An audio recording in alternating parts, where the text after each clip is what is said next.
I welcome Professor Pritam Kumar in this virtual platform of NIT Rourkela.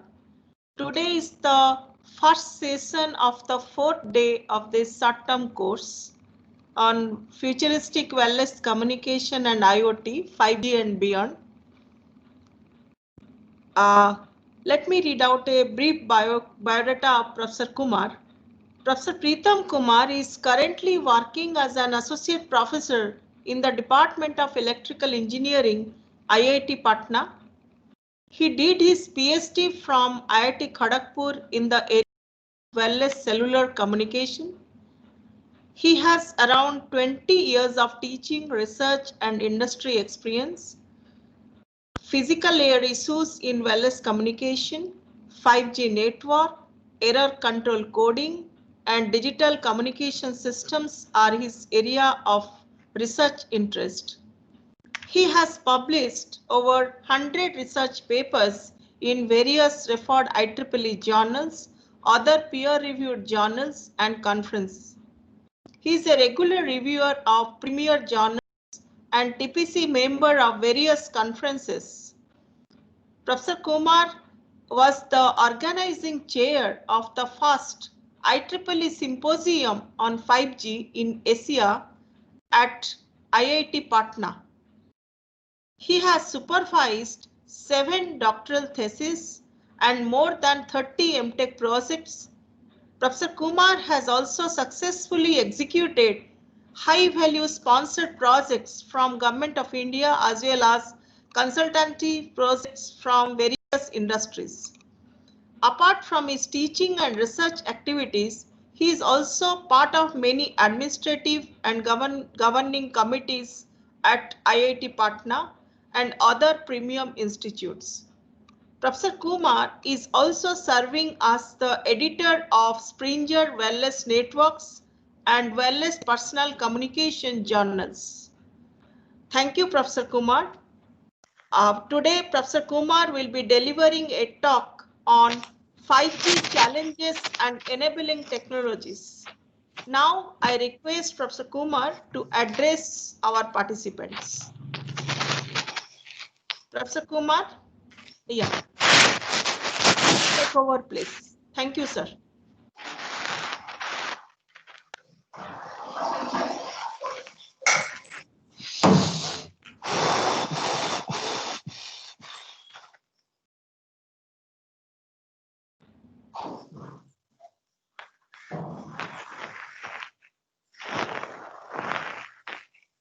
Professor Kumar, please unmute.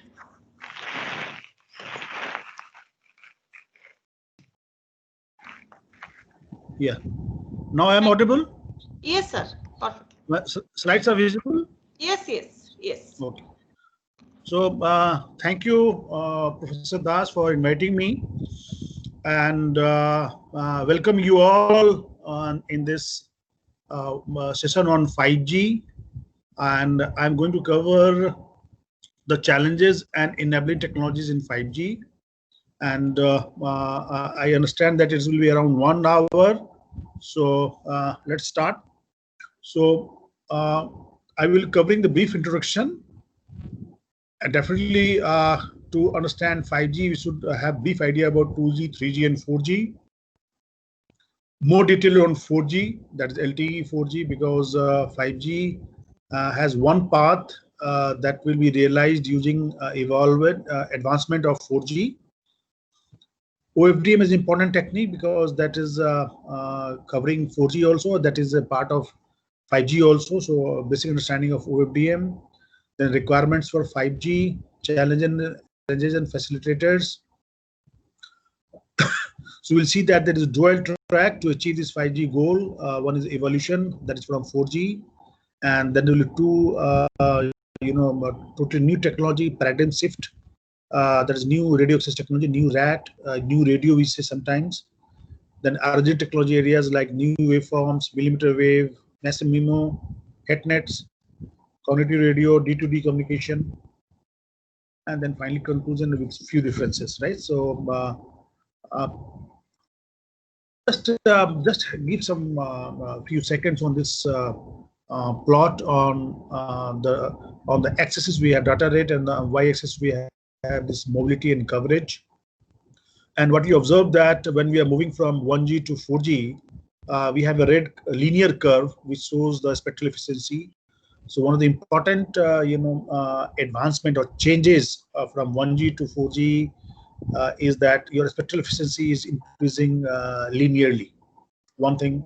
Second thing is that when we are going from 1G to 4G, your mobility and coverage area is increasing. And third important point is that up to 3G, we have the circuit switch, and we know that circuit switching is a dedicated connection between end-to-end dedicated connection between transmitter and receiver. The quality of service is quite good, but it is very costly affair. We talked about this packet switching, where packets are transmitted using this internet. And part of 2.5G and 3G are based on this packet switching, like this Edge and EXDVO. And but if you observe that from 3.5G to 4G and beyond, they all are packet switch. They are based on IP network, right? And then we have some unlicensed spectrum also. Some of the services like Wi-Fi, Bluetooth, right? They are following this unlicensed spectrum. So they need of when we are going to 5G, there is need to take care of this unlicensed spectrum also. And then we have another technology, WiMAX, which is also very 4G technology, 2.16, right? So, so what we have observed that evolution of wireless technology from 1G to 4G has witnessed improvement in different aspects like mobility, coverage, data rate, and quality of services. And 1G and 2G circuit switch, it is very clear. 2.5G to 3G, they are hybrid mode, both circuit switching and packet switching. And 3.5G to 5G, they are invariably packet switched, right? This is important point. And all the evolving generations are using licensed spectrum, while Wi-Fi, Bluetooth, and WiMAX are using unlicensed spectrum. Now coming to this, because of moving to 5G, just we should have some brief idea about this 2G wireless cellular standards. And you can see that 2G has two distinct generations. One is 2G and 2.5G. In some papers, they are writing 2.75G also. In place of 2.5, they are writing 2.75G also. So 2G covers two standards. So generation is 2G and standard is GSM and IS-95. And you can see that they can only support up to 10 kbps, right? So the first point that GSM and IS-95 are based for voice communication rate of around 10 kbps. So for voice communication over this wireless channel using this advanced source coding techniques, we can transmit over wireless channel using this 10 kbps, because on a wired channel, 64 kbps, or even if you're using adaptive PCM, you can transmit at 32 kbps. But on wireless channel, because bandwidth is very important, so we are transmitting 10 kbps by using this advanced source coding technique. Now this 2.5G, we are talking about GPRS and Edge, and you can see the basic difference is that the data rate, wireless data rate is increased up to 50 kbps in GPRS, and in Edge you'll get 200 kbps. So, so the second point is that this general packet radio service, GPRS. All of you understand GPRS, and enhanced data for GSM evaluation. Edge is the enhancement of GSM, and GPRS is advantage of CDMA, IS-95, right? So we proposed with a speed in the range of 100 kilobits per second to provide low-speed internet, email, etc. to users with mobile devices. So even if you are moving with your mobile devices, you can browse your internet, you can see your emails and all. So that was the facility given by this GPRS and Edge technology in 2G, right? But we know that this data is still very less. We want more. We want more services like video conferencing, and for that, the data requirement is more. So the third point is that the increasing demand for higher data rates led to the development of the 3G cellular standard, right? So if you see this 3G cellular standards, again it has it has two parts. One is 3G, that is WCDMA or UMTS and CDMA 2000. These two standards, and 3.5G has two standards, that is HSDPA and EVDO, right? And if you just concentrate on 3G, so 3G has these two very distinct standards, were CDMA and UMTS, and then CDMA 2000. CDMA 2000 was popular in North America and Japan, and both of them, they are able to ensure a data rate of 384 kilobits per second, right? So the first point is that the 3G wireless standards were proposed around year 2000, right? So up to 2000, 2G, 2.5G, getting this 3G. And so 3G wireless standards were proposed around year 2000 and primarily based on code division multiple access. So understanding of code division multiple access is important for the young researchers. And 3G standards are wideband wireless technology as they employ bandwidth in excess of 5 megahertz. So the bandwidth, the 3G standard supports is more than 5 megahertz. So it is wideband technology. 3G is wideband technology, and is 2G or 2.5G, they are narrowband technologies. Now coming to this 3.5G, you see that it has two standards. And what are those two standards? So high-speed downlink packet access, HSDPA. So there's a downlink and high-speed uplink packet access with the data rates in the range of 5 to 30 Mbps. So you just by enhanced technology, enhanced standards, we are able to give 5 to 30 Mbps, which are capable of providing services similar to wired technologies like DSL, digital subscriber line, and asymmetrical ADSL, right? So in 2000 onwards, we are able to get this wired broadband connection using this wired telephone handsets at your residential areas. This DSL and ADSL is very popular, and we are thankful to this 3.5G technologies like HSDP and eVideo, which are able to support us 5 to 30 Mbps, right? So this was a great breakthrough at that time. Now this CDMA 2000 was expanded. So this HSDP and HSUPA was extension of WCDMA, and eVideo, that CDMA 2000 was expanded to include 1x evolution data optimized. That's eVideo is evolution data optimized, and they also support 5 to 30 Mbps. Now what is significance of this 5 to 30 Mbps? Now advantage is that the last point, the data rate in excess of 10 Mbps makes it possible to transmit high data rate multimedia and video content to mobile devices, right? So what I mean to say that to support this multimedia and video transmission on mobile devices like video conferencing, video calling, we need a minimum data rate of 10 Mbps. So if you don't have 10 Mbps, you cannot support this video calling and video conferencing. So due to this 3.5G technologies, HSDP and eVideo, we are able to give this video conferencing, video calling. These are 3G standards, which is responsible for giving you video calling, video conferencing. This 3G handset is basically HSDP and eVideo. The basic technology, that is WCDMA and CDMA 2000, they are not able to support video calling, right? Now coming to this 4G, so we had the services of 5 to 10 Mbps. So we got the service of video calling, video conferencing, but still we need more, right? What was the need to going from 3.5G? 3.5G was quite good. Then what is the need of going to 4G, right? So you can observe that this 4G has three standards: LTE, WiMAX, and LTE Advanced. And LTE can support you. LTE properly known, generally LTE is the more popular standard. So 4G, generally we use this term interchangeably, LTE and 4G, right? So LTE can support you 100 Mbps, WiMAX can support you, which is advanced version of LTE, but still a lot of work is going on. They are claiming a data rate of around 1 Gbps, but we are not able to achieve this. But let us concentrate on LTE mostly, which is very popular, which is being used worldwide now, right? So this now this 4G is based. So with LTE, the data rate has increased from 5 to 30 Mbps. It has increased up to 100 to 200 Mbps, right? Significant change in data rate. Wireless data rate. How it was possible, right? CDMA was very mature technology. CDMA was very important technology, and the CDMA we have gone up to 30 Mbps, 5 to 30 Mbps with improvement in CDMA and other technologies. But what made it possible to get this 100 Mbps? So the 4G is based on the revolutionary orthogonal frequency division multiplexing and MIMO. So MIMO and OFDM was the major technology breakthrough which made 100 Mbps possible.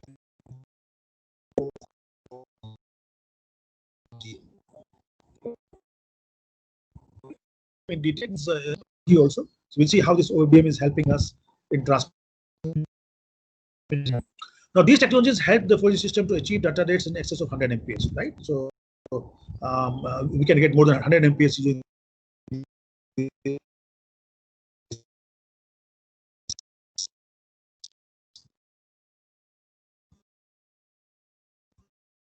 4G technique. This is just summary of what we cover now. So generation is 2 to 2.75G and rate is 10 to 100 kbps, and they were made for voice and low rate data services, wireless data services. Then we came the 3 to 3.5G, 300 kbps to 30 Mbps, and they were able to support you voice, data, video calling, video conferencing. Then 4G was required. 4G came into picture, 100 to 100 Mbps, and the applications, the distinct applications, online gaming and high definition TV, right? High definitions of 4G, and definitely because you are getting a higher data rate, download of any download speed is quite high.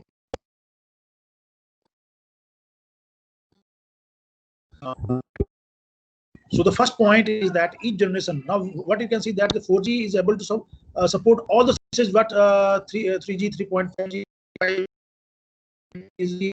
each generation offers all the services of the previous generations in addition to the newer services offered in the present generation. So 4G supports 2 additional services and HHTV in addition to the services offered by 3.5G, right? Then finally coming to this high definition TV. What is this high definition TV? So HDTV streaming application in 4G network typically requires a data rate of 10 Mbps per stream. So per stream you need a data rate of 10 Mbps, right? And high definition, we have multi-stream. High definition TVs have multi-stream data transmission. So in 3.5G HDTV was not simple, but in 4G it is possible. So this is an important point to understand. So finally, we'll discuss next case about this LTE, right? Long-term evolution. Basically, this is 4G technology, right? And so in November 2000, we know that this 3G was popular around 2000. Now in 2004, what we felt that we have to move forward. In November 2004, 3G began a project to define the long-term evolution of universal mobile telecom systems. What are the need of this UMTS technology, LTE, in 2004? Compared to 3G, backward compatible. So whatever services we are going to offer, so backward compatible 3G and 3.5G, and it has wide application.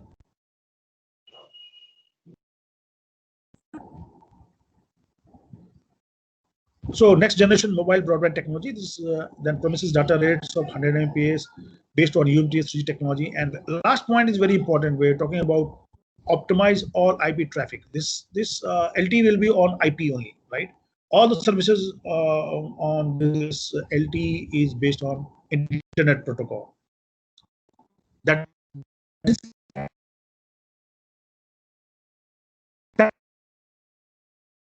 packet switching. So these are advantages of LTE for net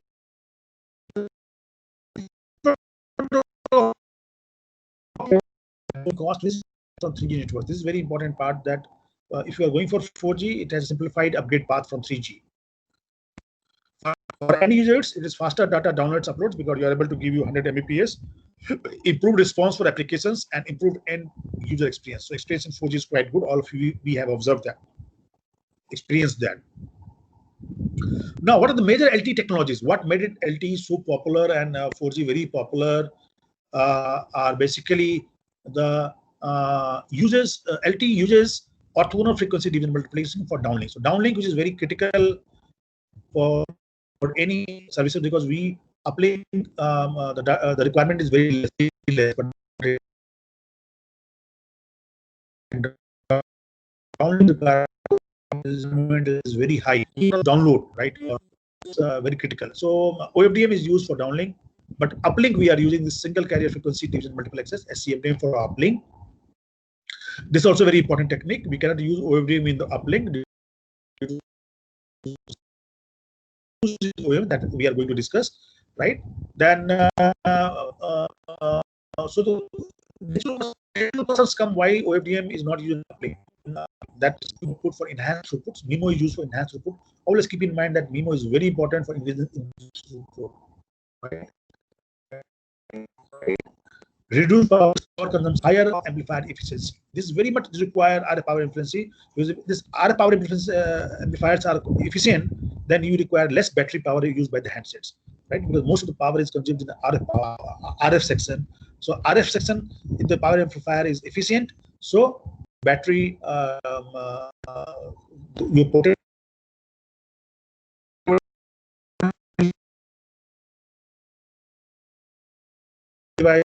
because this is CP and there may be some final year students or MTech students or PhD students. So for them, even for faculties of research, I have introduced this two important concept. Why transmitting at very high data rate and why 5G is challenging, right? Why the services on 5G is challenging and is being posed by the wireless channel. Any generation, whether it's 3G, 4G, or 5G, the major challenge is due to this wireless channel, right? And wireless channel, there are two challenges in high-speed communication over wireless channels. One is intersymbol interference, other is frequency sensitive channel, right? So I will just briefly tell you these two challenges, and I will tell you that how OFDM was. Excuse me, sir.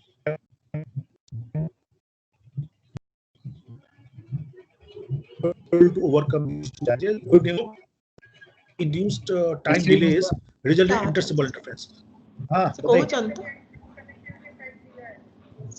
Sir, you are still there on the 7th side only. Oh, you should have told me, Baba. Some persons are writing in the chat, but 7. We are still seeing 7th slide only. We can't see even the slides, sir. Just a minute, let me. Audio is also not clear. Also, your audio is also breaking, sir. Right? 8 slide you are able to see? Oh, no, sir. Sir, we are seeing the slide number 7 see, now. I'm changing the slide. 7 only. It's stuck up there. I don't know. So let me see this one. Now tell me, 8 slide is it visible? 7. Slide number 7. I don't know what. 4G wireless say it again? standards.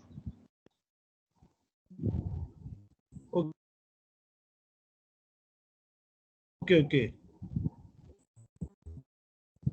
Only, madam? 7 only, sir. 8 slide is visible? 8? Okay.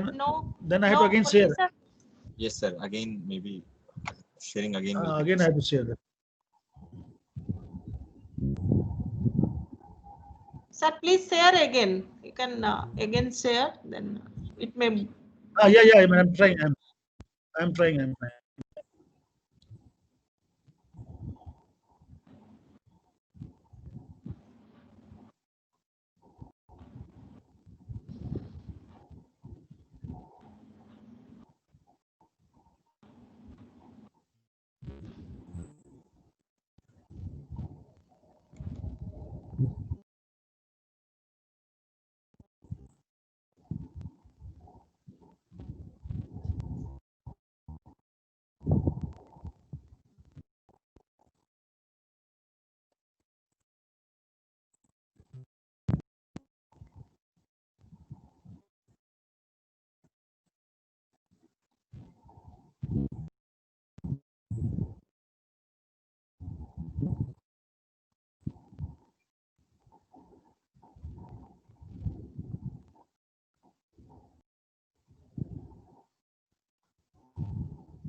Madam, is it visible now? Yes, sir. First one, slide number 1. The title slide is visible. Yes.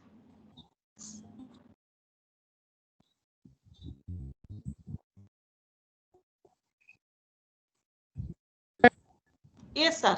It is slide number 9, LTE. What slide? Number. Yes, it is moving, sir. You can restart. Number from 8? that. Yes, sir. Number 8 is visible? Yes, yes, perfectly. Yes. So, so sorry, there were some issues No, with it this happened. one. It And happens, sir. That is no issue. Sure. So, just I will come back again to slide 8 because you are not seeing that. So it is just this slide number 8. I'm trying to summarize the services and data rates. So if you see that we observe that the 2G to 2.75G, they're able to offer a speed of 10 to 100 kbps, and they can only support voice and low rate data services. And but when it came to 3 to 3.5G, a data rate was increased from 300 kb. It is now 300 kbps to 30 mbps, and due to that we can support in excess of 10 mbps. We are able to get this video calling and video conferencing. But 4G is able to support you 100 to 200 mbps, and the two new services, that is online gaming and high definition TV, was possible in 4G. Okay, because high definition TV requires 10 mbps for each stream, right? So this high definition in 4G network typically requires a data rate of 10 mbps per stream. So because 4G can support up to 100 mbps, so we can support high definition TV in 4G. It cannot be supported in 3G. Now coming to this LTE, LTE was proposed in 2004 because this 3G and 3.5G became very popular in 2000 onwards. So to enhance the data rate, or to talk about new technology, this LTE was proposed in 2004. And the main reason was that we want higher performance, we want backward compatible, we want wide application, we want data rates of 100 Mbps, right? And last point is important, where we are talking about optimized for all IP traffic. So the 4G or LTE technique is, always keep in mind, that is based on packet transmission, that is using this IP network. IP network. It is not based on circuit switching. So these are advantages for networks and end users, and this is quite obvious. Now this slide is important, where we are talking about two major LTE radio technologies. LTE, just for information, LTE and 4G we are using interchangeably. So this these are the major 4G technology areas which made. Is this slide visible? Slide number 11. You are able to see slide 11. Major LTE radio technologies. Yes, sir. Huh? Yes, sir. Yes, sir. Okay, fine. Yes, sir. It is Fine, fine. So if you feel if you are not able to see this, okay, fine. So this is 400 Mbps, right? See, transmitting on a wireless channel at 100 Mbps was totally out of mind question in the 2000 onwards, 2005, even 2010 also. We never thought that we'll get a speed of 100 Mbps or more than 100 wireless channel. But thanks to this OFDM and this MIMO technologies, which made it possible to support 100 Mbps. So these are two technologies which were used in LTE technology. That's the first point, is uses orthogonal frequency multiplexers for downlink, uses single carrier frequency multiplexers for uplink. Uplink we are not using OFDM because OFDM has some problems which we cannot use in uplink. Uses multi-input, multi-output for enhanced throughput. Reduced power consumption. Always keep in mind that when we are moving in the higher from 3G to 4G, don't think that the power consumption or power requirement is more. We have defined the technologies where this power requirement and all should be less. And for that, we need higher RF power amplifiers, because this RF power amplifier in the handsets consumes a lot of power. So if your power amplifier is more efficient, your battery life will be more. So that's why I'm writing less battery power used by the handsets. Now, one thing I would like to say, because I assume that there are a lot of BTech and research, understanding of wireless channel is important, because when you're transmitting, see, the major challenge when you are talking about 5G and 4G is the wireless channel, right? We can enhance the transmitter, we can enhance the receiver, but the major bottleneck is the channel, right? And two important challenges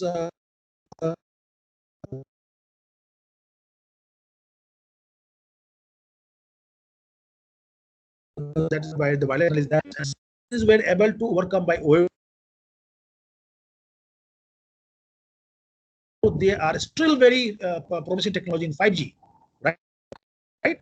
And we'll see that these two challenges how the division multiplexing is able to solve. So just see that the title I have written multipath induced time delays result in intersymbol difference. So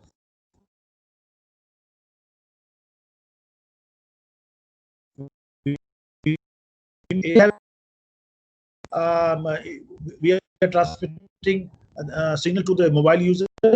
So there is one path which is being reflected by a moving vehicle. One path will be reflected from a high-rise building. So we have a received signal, but this received signal is coming from three distinct paths, right? So y of t is the received signal. Y of t is the received signal at the mobile handset. Is the s of t, that is the direct signal. Then it is the reflected signal from the moving vehicle. Beta is the attenuation factor. M is the delay factor, and the noise term. We have ignored this third term, right? Just we have shown you. I am showing you two received paths, right? And if we can observe that the received signal, see the bottom curve. This received signal received by the direct path, right? So this will be received first. In the beginning, you will receive this path because this direct path is always the shortest path, and it will take the minimum time. But the delayed signal received by a longer path, if you see that, suppose you want to detect this symbol, second symbol. When you are detecting the second symbol, you are getting symbols from the first signal also, right? We are getting the signals from the first symbol. When you are detecting the second symbol, there is part of the first symbol also. So this is called inter-symbol interference. So this part, this ISI part, what I am showing you, is undesirable. We don't want this. So when we are detecting this second symbol, only we should get the signals from the second symbol. But we are seeing that because this is delayed, so this shifted component will come to the this second symbol when you are trying to detect, right? So this is called inter-symbol interference, and this is a very, very big problem in 4G and 5G. Now, how to remove this? It's simple. I have given you these equalizers in receivers. What is the equalizer? So what? So we have to find the channel transfer function. We just what to do to design the equalizer. First, we have to find the channel transfer function, and you know that the received signal y of t is s of t plus beta s of t minus m. We take the Fourier transform of that. So we got the channel transfer function hc of f 1 plus beta e minus j 2 pi fm. What are the equalizers? Equalizer is the inverse of the channel transfer function. Equalizer. So h equalizer is inverse of the channel transfer function. So what we do, we multiply this equalizer at the receiver with equalizer with transfer function which is inverse of the channel transfer function, and we multiply the received signal with this the transfer function of the equalizer, h equalizer, right? The received signal is multiplied by this h equalizer. So what will happen? What will happen that the effect of the channel is nullified, right? It's nullified by this multiplying this received signal with the equalizer transfer function. So equalizers are used to remove this inter-symbol interference. Now another problem is this frequency selective channel, right? So just see that this you are transmitting a clean signal, single carrier transmitter, single carrier signal, like CDMA single carrier system. You are transmitting single carrier wideband signal. You have multiple distortion because wireless channel will not have a single path; it will have multiple paths. And due to that, what is happening? You just see that your received signal is distorted. Why it is distorted? Because it will pass a range of frequencies. Because the wireless channel always act as a filter. It will pass a range of frequencies. Other frequencies components will not be passed. A filter has a bandwidth. It will pass certain range of frequencies with similar gains, similar attenuations, and then suddenly there will be sharp, attenuation, right? It is attenuated very sharply, right? So that's we define the term coherence bandwidth. Coherence bandwidth of the channel. So coherence bandwidth is a range of frequency where which the channel passes reliably. which is and the frequencies components which is beyond that coherence band, it will be attenuated severely. So you see that multiple deep fades is coming here.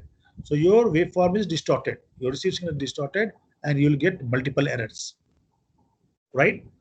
So in that case, you may say that okay, we'll increase the signal power, right? Because we have deep fades, we will increase the signal power, but that is not the solution. If you increase signal power also, this distortion is not going to reduce, right?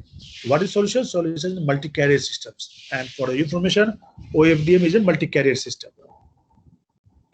Just see this OFDM, right? If you are aware of this one, CDMA is single carrier, but in OFDM, we are transmitting not a single carrier, we are transmitting 7 subcarriers. For example, I am showing you that we are F1 to F7, 7 subcarriers are there, right? And we are allowing them to overlap, right? So why they are orthogonal? Because OFDM is what? Orthogonal frequency division multiplexing, right? So carrier centers are put on the orthogonal frequencies. What do you mean by orthogonality? What do you mean by orthogonality physically? Or physical, mathematically, we all know. But physical meaning of orthogonality is that the peak of each signal coincides with trough of other signals. Whenever we are getting this peak, other signals are there at the 0 value. Just see that at the middle of your signal, carrier signal, whenever we are getting maximum value, right? Whenever we get the maximum value, other signals are the minimum value. So there will be no interference, right? Because whenever we take a decision at the middle of this sample, right? And at that point, F2 to F7 is 0, right? So, and to make this possible, when F1 is at maximum value and other signals, other carriers are at the minimum value, we have to see that this F1 minus F2 should be equal to 1 by TS, right? So separation between two frequencies should be 1 by TS. What is that TS? TS is the symbol time, because during this TS time, the signal will complete one cycle, right? Now, FDM, we all know that, right? I'm just trying to show you that what is the advantage of moving from FDM to OFDM. See, FDM is what? We have 3 frequency bands, and we have in between guard band, right? So frequency bands with guard band, that is FDM.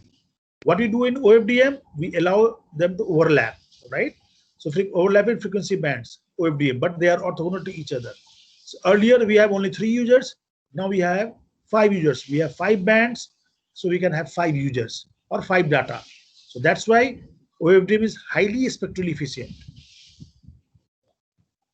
right? Just now I am trying to show you that how this OFDM is able to help you to remove intersymbol interference, right? So intersymbol interference for high data rate transmission. We know that we are transmitting signal 1010, we are receiving signal 1010 with a delay tau. So when this tau max, the maximum delay is more than the bit duration, then intersymbol interference occurs, right? This is the condition for intersymbol interference. And for high data rate, what will happen? This tau max is fixed. Tau max is for the channel. This is fixed, but this TB will reduce. For high data rate transmission, TB decreases. So this will decrease, right? So the ISI will increase. So for high data rate transmission, ISI will increase. It will be very critical. It will enhance ISI. Now, how we take care of this intersymbol interference in OFDM? Just see this, because in OFDM what we do, we are transmitting on multiple subcarriers, right? So you are transmitting some serial data. You are transmitting 4 bits in 1 second. You are transmitting 4 bits, right? In single carrier, all these 4 bits are transmitted using one carrier. But now we have multiple carriers. We are talking about multi-carrier system, and OFDM is a multi-carrier system, right? So we are transmitting.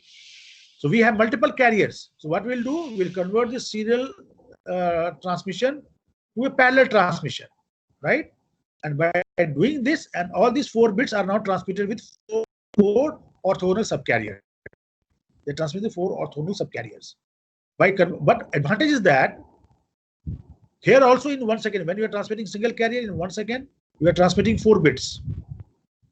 When you admit a serial to parallel conversion, when you are transmitting in parallel using 4 carriers, still we are in 1 second, you are transmitting 4 bits in parallel. So data rate is unchanged. Data rate is still 4 bits per second. But what happened? Earlier, the symbol time was 1/4 second. Now the symbol time is 1 second. Right? So if you do your symbol time is increased, if you go to the previous slide, if your symbol time is increased, this TB is increased. If this TB increase, this condition will not be satisfied. This condition, if TB is increased, so TB will be more than tau max. So intersymbol interference will be less. And that is the advantage of multi-carrier system. That is the advantage of OFDM. So why OFDM? So high data rate symbols are converted into low data rate by serial to parallel converter to cope with intersymbol interference, because now the symbol time has increased and it is better than single carrier communication over fading channels. So once you have removed this intersymbol interference, you will take care of the fading channel also. Now, for your information, it is a very interesting fact that OFDM was thought of. OFDM was discussed in year 1950. Right, in 1950 also we are talking about OFDM, but OFDM was not popular because we know that we need n oscillators, right? We need multiple oscillator at the transmitter and multiple oscillator at the receivers, because we have multiple subcarriers. We have orthogonal subcarriers. Like for example, we have taken 7 subcarriers. So we need 7 oscillators at the transmitter and 7 oscillators at the receiver. And if you design these hardware oscillators, right? So this is very difficult to design oscillators which will generate a constant frequency over the time, right? This frequency, and we know that it's delta f, f1 minus f2 is 1 by Ts. So any deviation in the frequency produced by these oscillators will create interference, intercarrier interference. So that's why I'm writing in the bottom. So problem is that with this approach, bank of oscillators required and very hard to maintain frequency separation. So that's why OFDM was not popular till 1970. 1970, there was a paper from Bell Labs where they talked about that this multi-carrier modulation can be implemented using this DFT, discrete Fourier transfer, and inverse discrete Fourier transfer, right? Which can be implemented by FFT and IAFT, right? So just see that this is not possible, right? So what we did, we replaced this bank of modulated demodulators by endpoint IAFT, right? Same thing what we are doing with this modulators, right? Multiple modulators can be done by endpoint IAFT, right?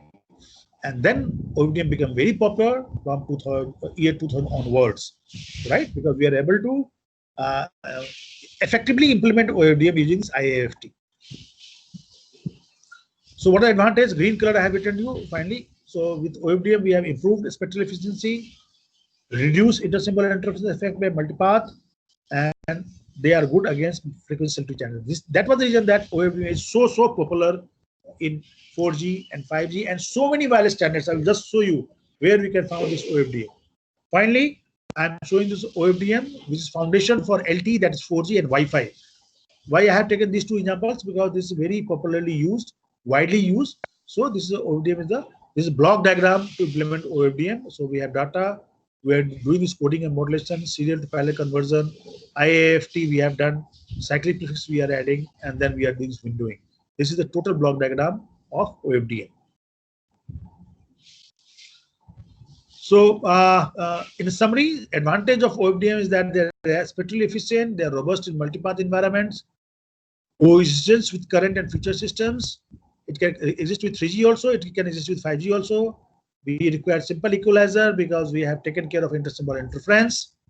Disadvantage is that they are highly sensitive to interchannel interference, because we have seen that oscillators, if they are generating frequencies which is different from the design frequency, will have intersymbol interference.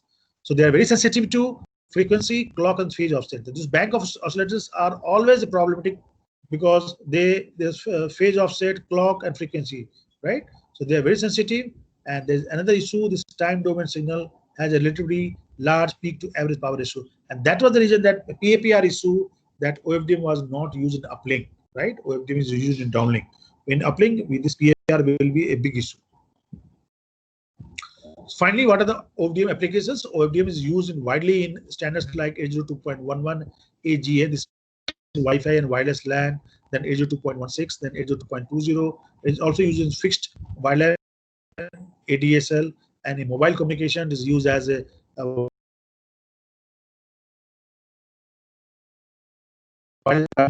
physical layer, LTE, and 4G. Everywhere you'll find this 4G OFDM, right?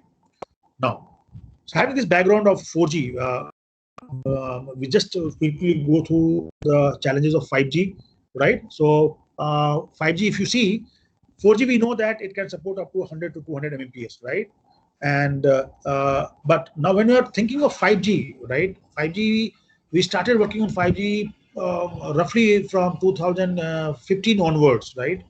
All right, but from 2010 onwards only started because up to 2014, more or less 4G was popular. It was implemented worldwide, but still then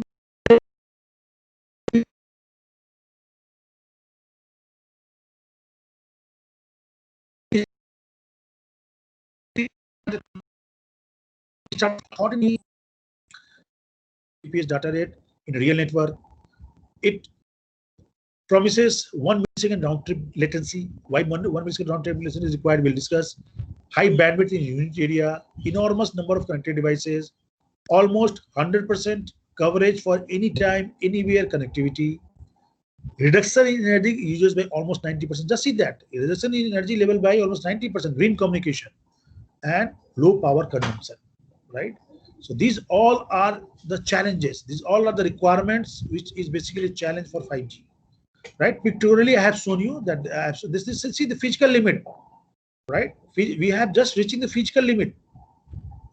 So what is the physical limit in terms of capacity, right? 10,000 more traffic. This all we are comparing 10,000 more traffic, 10 to 100 times more devices, latency 1 millisecond, battery life for machine-to-machine communication 10 years battery life, 10 Gbps data rates at minimum 100 Mbps for low and UA data rates. So these are the challenges of 5G. One of the challenges I will discuss you. I'll just tell you the latency when you talk about 10 millisecond to 1 millisecond latency. Now latency, why it is important? See, you are talking about in 5G, you are talking about unmanned aerial vehicle, or we are talking about self-driving car, right? Now you can imagine that the self-driving car, which is an important application of 5G, what will be the response time? If the response time is not in the order of 1 millisecond, there will be a lot of accidents, right?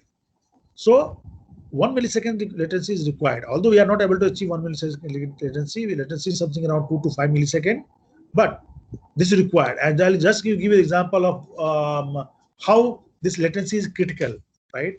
If you see this LTE, that is 4G,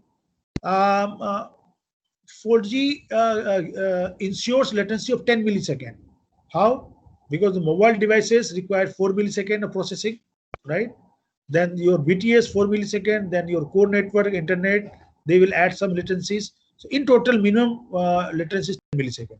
From 10 millisecond, you have to come to 1 millisecond. What is the biggest challenge, right? Ensuring latency of 1 millisecond and 10 milliseconds in LTE, right?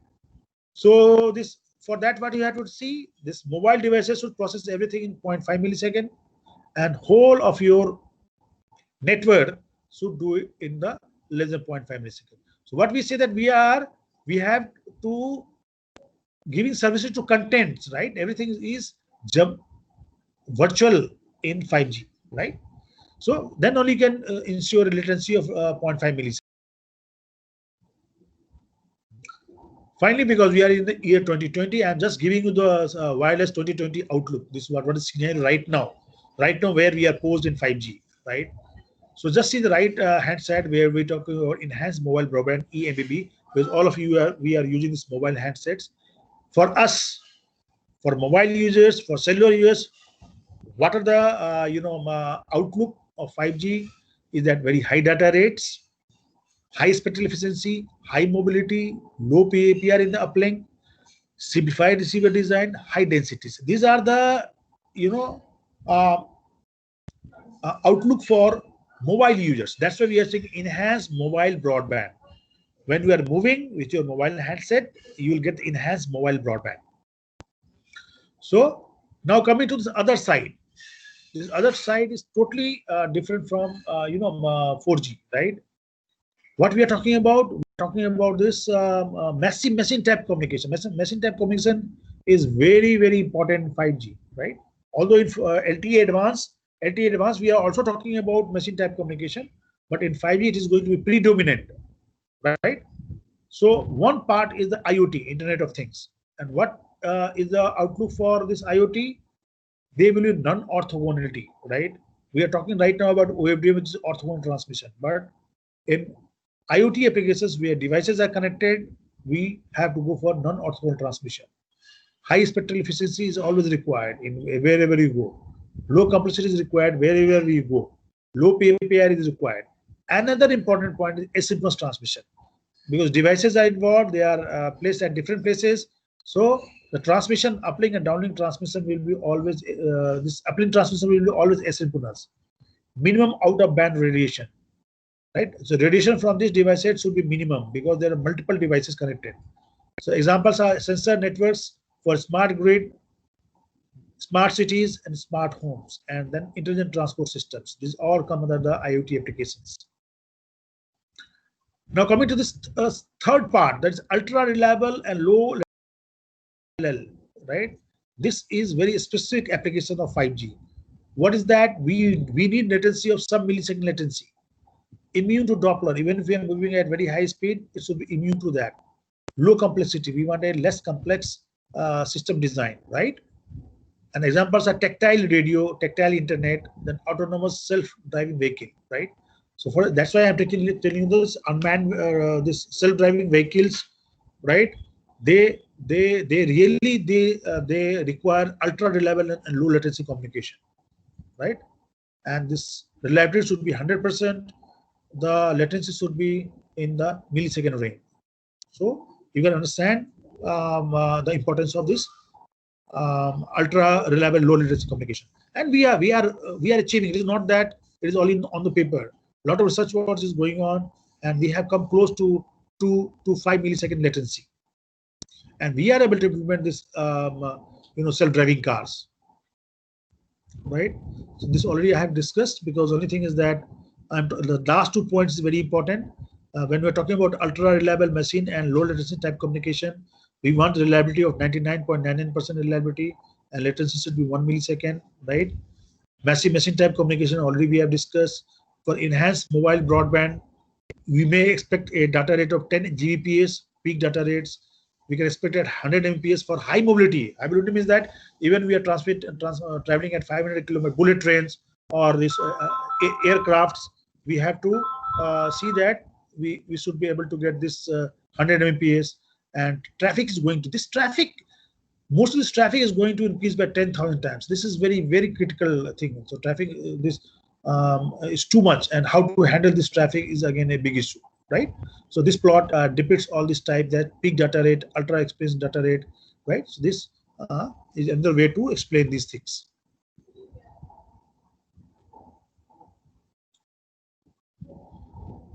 So revolution ahead in communication, this tactile internet, just I have given you example where in 4G, what is 4G? Communication is to deliver contents. We are interested to deliver the content like voice, video, SMS.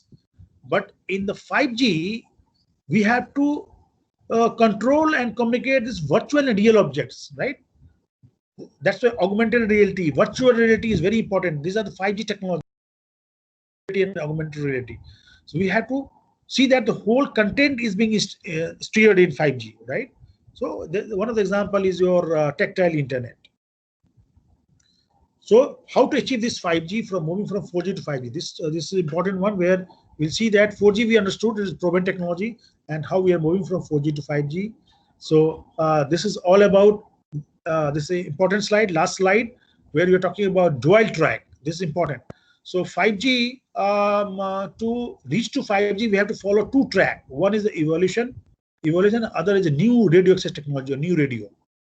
What is evolution? Evolution of LTE Advanced. Whatever 4G we are doing, we have to evolve that. Evolution of LTE Advanced will continue beyond in a backward compatible manner.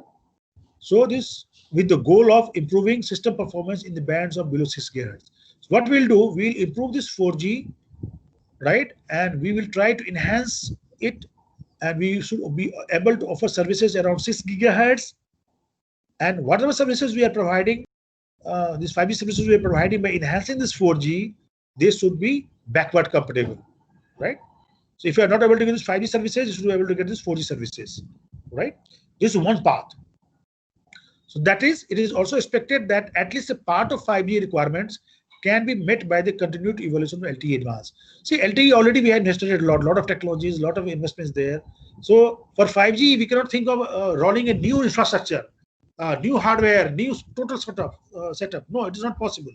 So what we'll do, we'll try to enhance this 4G further with enhanced technology, and we will see that we are able to give enhanced services of around 6 GHz frequency, because we need more bandwidth. Why we are moving to 6 GHz? Because we need more bandwidth, right? And by using this higher bandwidth around 6 GHz, we should be able to give new services, and that will be part of your 5G. The second point is that second path, the second track is commonly known as the new radio access technology, a new radio track in 3GPP, which is not limited by backward compatible requirements and can integrate breakthrough technologies to achieve the best possible performance. So this path will talk about breakthrough technology like millimeter wave. It's totally new technology.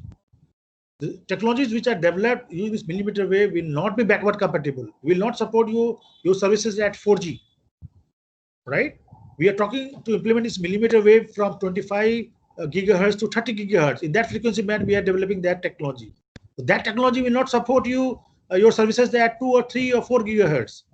They are not backward compatible. We are talking about massive MIMO, where we have multiple MIMOs, because we have now wide bandwidth, right? When you are working on millimeter wave, we have enormous bandwidth. So we need enormous antennas, massive antennas to support this bandwidth, right? And to support this data rate of more than 1 Gbps, right? So this already I have discussed. Just I quickly glance through the technologies what we are talking about when we are moving from LTE. What are technology which is going to help us to realize 5G?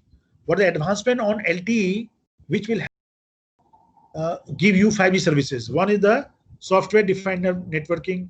Second is full-dimensional MIMO. So software-defined networking is what? Utilizing the resources efficiently using software-defined networking to serve a large number of devices. So in 5G, everything will be software-defined. Then we are talking about full-dimensional MIMO. So here it utilizes a large number of antennas placed in two-dimensional, right? 2D antenna panel to form narrow beams in both the horizontal and vertical directions. So we will have antennas both in horizontal and vertical directions. So improves the system performance by realizing higher order multi-user multiplexing, and significantly improves beam forming and spatial user multiplexing. So full dimensional MIMO is a part of this LTE Advanced to 5G path, right? But massive MIMO we are going to use it with new radio, right?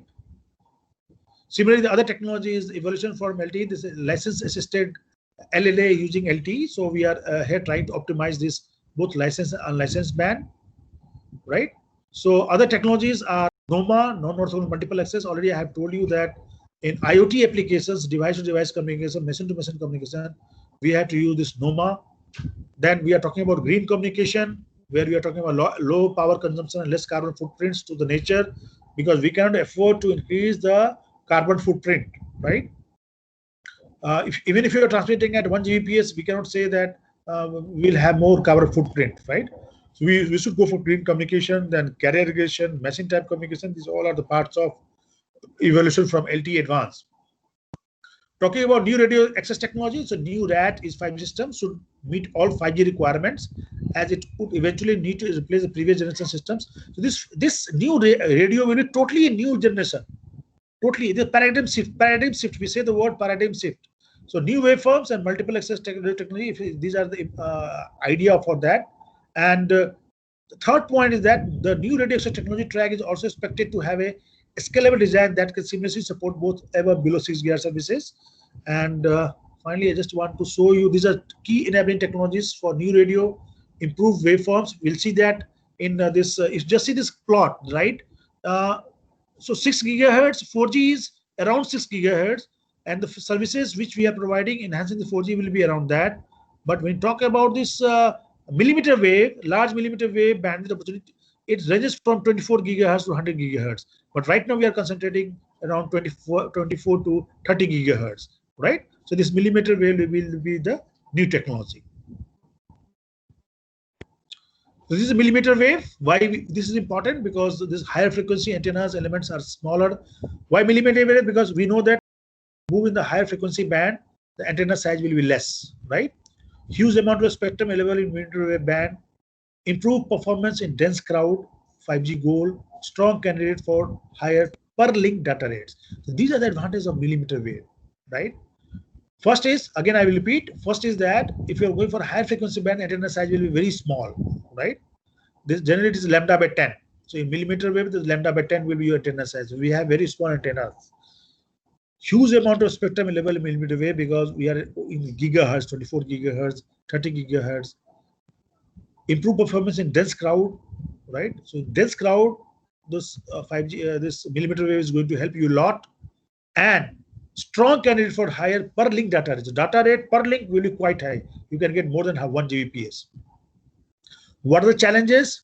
Multiple antenna arrays, spherical coverage, IC, integrated circuits, and system design, increased complexity. This is very, very challenging task. This IC design for RFIC, right? For millimeter wave is a very challenging task, and discovery and tracking mobile devices, right? These are the challenges of your millimeter wave.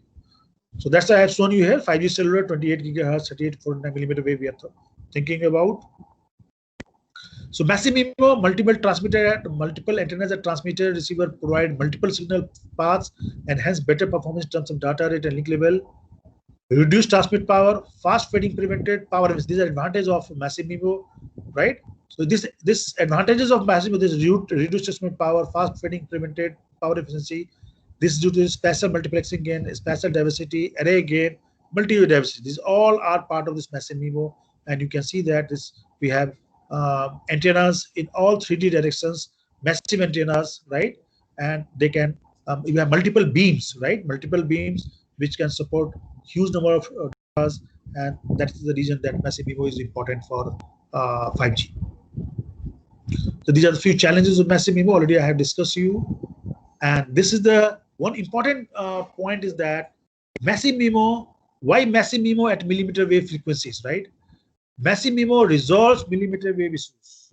This you should keep in mind. Millimeter wave has its own challenges, and massive MIMO will solve those problems, right? So the last slide, what I'm showing you is that this large available bandwidth at millimeter wave, we have discussed. High path loss due to antenna aperture size and atmospheric observation in millimeter wave. When we are moving in this gigahertz range, there will be a lot of atmospheric observation and high path loss due to antenna. So this millimeter wave cannot go longer distance, right? This is one of the problem with millimeter wave, because there will be high attenuation. Path loss will be quite high, and atmospheric observation will be quite high, right? So that's why I have given you attenuation, and on the x-axis we have antenna in gigahertz. So if you see that, if you are around, luckily around 25 to 30 gigahertz, we have a dip, right? Right? If you see this, attenuation is reduced, right? Attenuation reduced. So that's why we have concentrating on this window. And this, if you use the massive MIMO here, so path loss can be mitigated by using high gain directional antennas, right? And this massive MIMO antennas are they are high gain antennas, so this can solve the problem of millimeter waves, right? So finally, the conclusion: while 5G will integrate the latest technologies challenges to achieve the best possible platforms, LTE Advanced, that is 4G technology, is expected to evolve as a part of 5G technology in a backward compatible way. This point I would like to highlight, that LTE Advanced, that is 4G technology, is expected to evolve. We have to evolve that technology as part of 5G technologies in a backward compatible manner. Second point, evaluation of LTE Advanced will continue in a backward compatible manner with the goal of improving system performance in the bands of below 6 GHz. So around 6 GHz, this LTE Advanced will support 5G services. And the last point is that the second track is commonly known as the new radio track in 3GPP, which is not limited by backward compatibility. requirements and can integrate breakthrough technologies to achieve the best possible performance, right? So the technology developed using millimeter wave and massive MIMO, they are not backward compatible. They need not to be backward compatible, right?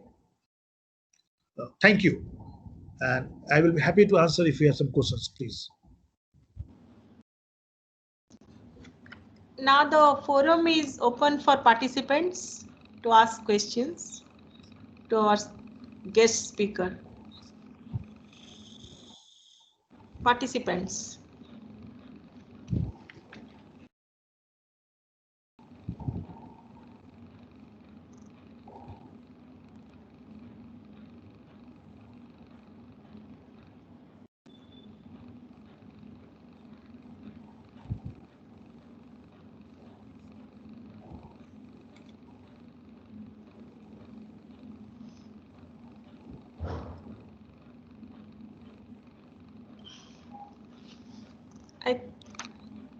Yeah. Right, there is question, right, ma'am? Yes, chat box is there. Yeah. Can you please explain a bit about NOMA? Okay, good. Mr. Nayak, see, NOMA, the problem with this OFDM is that, well, we say that this is a technology which is spectrally efficient, right? But still, what we are doing, we are dividing the bandwidth, narrow bandwidths. But NOMA, what we are thinking that we will transmit over all the frequencies and all the bands, right? So that there is no, distribution of frequency band to any user, and so it is very highly spectrally efficient. But the problem is that how to transmit them. So we are doing it at two levels. One is the power level. So what we'll do, so the users are divided at different power levels. So suppose you have two users and you want to transmit these two user signals over all the frequency band all the time. Then what we'll do, we'll transmit one user at power level 1 and the second user at power level 2. Similarly, you say that this is the technology in code division multiple access also. Yes, you are correct. So other issue is that either you can transmit at different power levels or you can transmit at different codes, right? You can provide two different codes to these two so that they can transmit over the wireless channel. Best advantage is that they can transmit over the whole bandwidth. But you understand that when even if you are transmitting at two power levels, distinct power levels, or you are transmitting at two distinct frequencies, now they will interfere. There will a lot of interference will be there. So the technologies what we developed for CDMA, that at the receiver we'll use the interference cancellation, right? So if you are transmitting your two users at different power levels, so you will use this successive interference cancellation, right? At the receiver you use interference cancellation. So user with a higher power will be detected first, and it is removed from the composite signal, and then the second user is detected, right? So the concept of CDMA is coming. The concept of multiple power level transmission is coming. The main requirement is that because in 5G the bandwidth, we want to take the full advantage of bandwidth. So spectrally efficient, NOMAs are highly spectrally efficient compared to the OMA. That's orthogonal multiple access. OFDM comes under orthogonal multiple access. OFDM, OFDMA, they all are orthogonal multiple access. But NOMA, we are talking about non-orthogonal multiple access, where we are not giving any orthogonality requirement. We want to transmit without the orthogonal requirement, let them overlap, let them interfere, and we'll take care of that interference at the receiver. So basically radio resource allocation and its optimization is a major challenge here. Yeah, challenge there, right? Yes. That is a big challenge. That is a big challenge. Thank you, sir. Sir, will NOMA be advantageous in VANET? Definitely. NOMA, see, all this machine type communication or IoT applications, there NOMA is going to help you. Because orthogonality, maintaining the synchronization and orthogonality in VANET is very difficult, right? And whenever you use this orthogonal multiple access, OMA, you need to synchronize transmission, right? Go for NOMA, let it be asynchronous, and in VANET you will get the advantage with NOMA. And NOMA VANET, there are a lot of research is going on. You can search the papers also. Sir. Thank you, sir. So, Good afternoon, sir. yes, tell me. Hello. Good afternoon, sir. Sir, Bhavna. I am Annapurna from NITR. Yeah. Yes, yes. Sir, very nice presentation. Sir, I just wanted to ask one question. That when we are using NOMA, can it be helpful for service multiplexing, like multiplexing of services of broadband signal and low latency signal, as well as machine type communication when there is a multiplex signal transmission? Can NOMA be helpful? Sure. See the NOMA. Why NOMA concept is so popular is that this machine type communication or device to device type communication, they don't require any strict synchronization issues. If you are using OFDM, this synchronization issue is very tricky. That's why I told you the drawback of OFDM is that this timing offset, carrier frequency offset, phase offset. Any offset will destroy OFDM. NOMA is telling that don't do that, right? Let's overlap, let them overlap, and the device. So machine to machine type communication or device to device, or you ask about the service, different services, broadband services, right? Or they can definitely use. The only thing is that resource allocation and as well as your issues with the interference. If you are effectively able to take care of the interference at the receiver, NOMA is going to, and NOMA is helping, right? Yeah, thank you, sir. Sir, the thing is that if the number of users will increase, then there will be problem in case of application of NOMA. Yes, definitely. When the interference is increasing too much, your this processing delay. The only advantage is that all this machine type communication, it is not a real time communication. See, in real time communication, this interference cancellation, such as interference cancellation, they introduce a delay. Whenever you are at the Yes. receiver, you are doing such interference, this will introduce delay, and that delay is not good for real time communication. For machine time communication, sir. device type communication, this delay is acceptable, right? We are not so delay sensitive. So if the services are delay sensitive, we have to go for OMA. If it is delay insensitive, you can definitely go for NOMA. Number of users increasing, interference is increasing, but thanks, we have a lot of advancement in the signal processing. We have a lot of advancement in the VLSI technology. We can design complex receivers with low complexity. Yes, sir. Right? Even if it's very complex, mathematically very complex, hardware is very complex, but we can design a system with low power consumption, right? We can easily design Yes, low power consumption VLSI circuits, right? So that means should we have to have a system having dynamic allocation between orthogonal and non-orthogonal resources for these type of communication? So can it be helpful? Sure. See, that's what I'm talking. We are in the age of heterogeneous networks, right?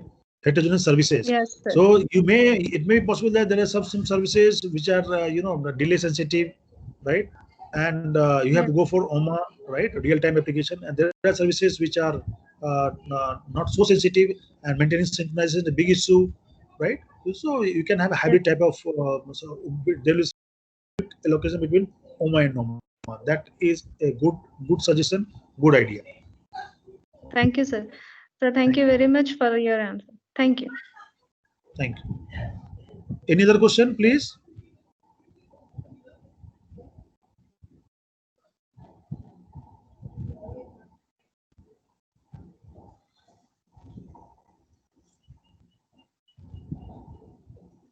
There.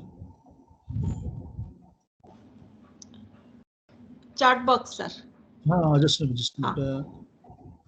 Sir, can you please explain NOMA is done?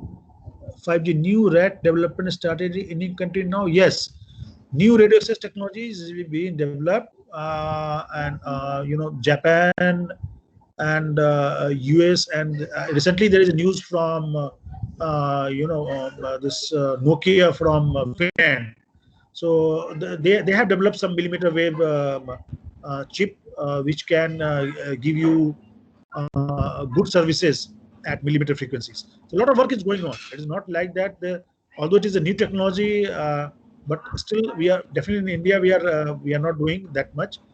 But a lot of countries, a lot of industries, they are working on new RAT. Then we have a question that, sir, millimeter wave is not able to transmit more distance. Then how we resolve this issue? This is a very, very good question. This millimeter wave is a drawback. Professor Kumar, we are not able to hear. Yeah, millimeter wave. Voice Millimeter is wave. breaking. Okay, so now it is clear. Yeah. Yeah. So millimeter wave has this big issue that it cannot travel long distance because there is a high attenuation, high absorption from the atmosphere at gigahertz band.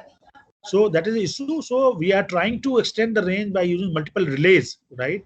Multiple relays, and by using this massive MIMO, also we can extend the range using this beamforming technique. So that a lot of research is going on to extend the range of millimeter wave. Then we have questions, sir, whether OFDM is compatible with millimeter wave. Definitely OFDM is compatible with the millimeter wave, right? Because OFDM has the advantage that it can go down to any frequency band, right? And millimeter wave has a huge band, and OFDM can definitely take advantage of that, because millimeter wave are going to subjected to a lot of interference, intersymbol interference, carrier frequency offset, everything will be there, and OFDM is going to help you a lot. Then we have what is license assisted access. License. Yeah. This is basically what is happening, that there are a lot of unlicensed band, right? We have given to for Wi-Fi and Bluetooth, and there are other also that is free for use, and we have a licensed band. So the services on Wi-Fi they have grown tremendously. So we have to see that how we can optimize, right? Suppose you are giving a service on licensed band and you understand that this licensed band is very crowded, or somehow the number of users are more. So we can always complement this. Unlicensed band will complement the licensed band. In a very simple word, this licensed assisted access is that this unlicensed band will complement licensed band, and licensed band will complement unlicensed band to increase the throughput. Then we have question on, sir, in 5G, do we have to install extra hardware, or we use the same 4G LTE handset? This is again a very good question. For this 5G, if you are using this LTE, that's I told you, there are two tracks. One is this where we are advancing the LTE advanced, and we are giving services around 6 gigahertz. In that case, by using this SDN platform, software defined networking platform, you can use services. So services around 6 gigahertz can be used with the same handset, but not the same handset, but little bit modification, enhancement in software, we can get the services of that. But when we are taking services of 5G new radio, definitely we require a new handset, totally new handset, if you are working in millimeter wave area, right? Millimeter range. Then please suggest few new technologies which can be combined with cooperative communication, right? See, cooperative communication, like one question was there where we are talking about to increase the range of millimeter wave, right? So cooperative communication will be required. And second thing is that when we are talking about this enhanced mobile broadband, where we have multiple services, we have macro cell, we have micro cell, we have pico cells, we have different type of networks available. In that case, this cooperative communication is required, because we want seamless connection, seamless transfer from one cell to other cell, right? And seamless transfer services to other services, one service provider to other service provider. In all these scenarios, this cooperative communication is going to help us a lot. Cooperative communication is very, very critical for the success of heterogeneous networks in 5G communication. Thank you, Professor Kumar. I think all questions have been answered properly, and participants are highly benefited. Thank you again for nicely presenting on 5G challenges and enabling technologies in a very lucid manner.